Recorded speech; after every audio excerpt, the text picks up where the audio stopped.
Hi, everyone. So, this is the last Friday in January 2023, which means we are wrapping up the monthly topic of social emotional development and dysmaturity. This is our last week on the topic. And so there isn't anything totally brand new. I just want to shed some new light in a few other areas that we've touched upon earlier this month. So, one of those things is that interests and play is oftentimes much like someone of a younger child, right? So, I talked a few weeks ago about you see this often, for instance, when someone starts school in kindergarten or first grade, and rather than cooperative social play where they are sharing things, taking turns, waiting in line quietly, keeping their hands to themselves, all those social norms that kids tend to have down pat by that time, instead of the social play, kids who have this aspect of dysmaturity oftentimes are still doing parallel play, which you see with toddlers, where a couple kids are doing the same activity side by side, but there's not the social give and take, right? The serve and return that we see as children develop and get older. So that's one example of where we see this lag.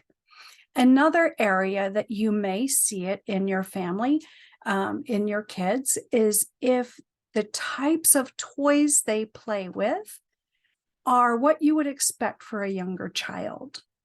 So perhaps they are still playing with Barbies when they are in high school. That would show very clearly exactly, the point that I'm trying to make here.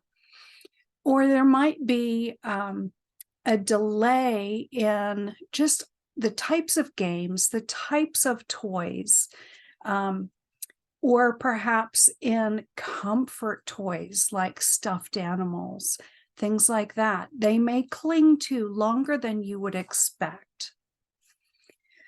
The other thing that I really wanted to highlight this week is some of the social concerns that we see. A couple weeks ago, I talked a little bit about how children will gravitate toward the younger kids with whom they are developmentally peers, right? Or they will gravitate to the older kids for the safety and protection, believing that they will not get picked on by the older kids. There is a very real concern, however, as kids start launching into adulthood.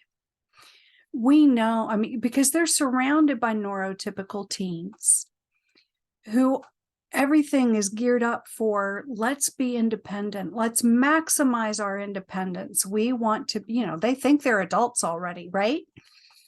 And they want to be treated that way.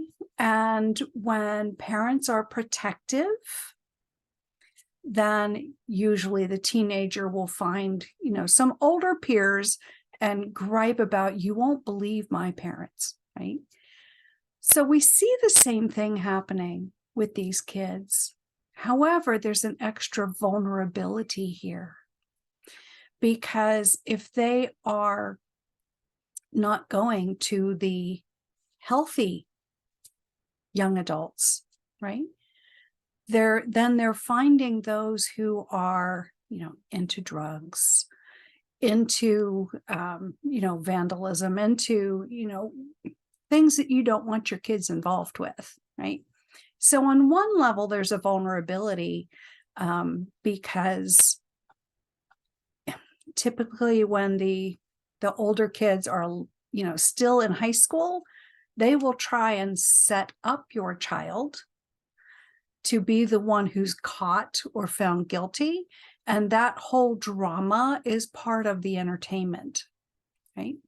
So that's one level of scary, but there's a whole nother level of scary if they gravitate towards young adults who are headed toward a life of crime, because your youth's inability to recognize danger, um, to their lack of sophistication in reading the social cues, to recognize that they're being lied to or being manipulated, leaves them very, very vulnerable, because their innocence is projected out, which makes people very vulnerable to give them things that they would not ordinarily give.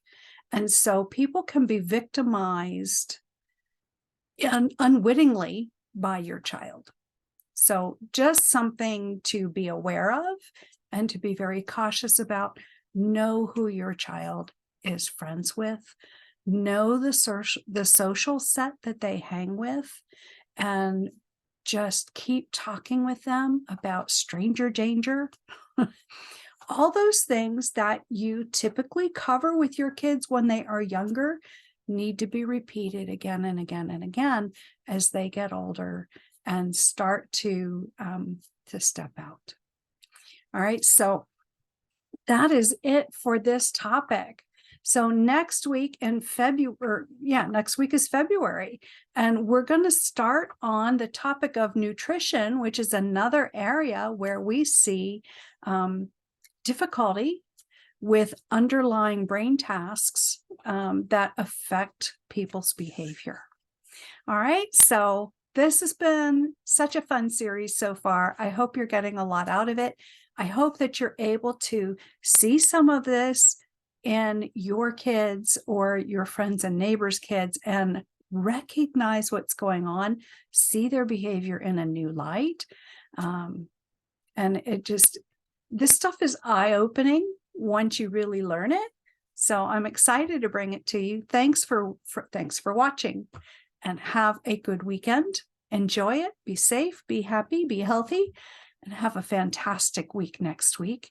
And we'll see you next Friday. Bye.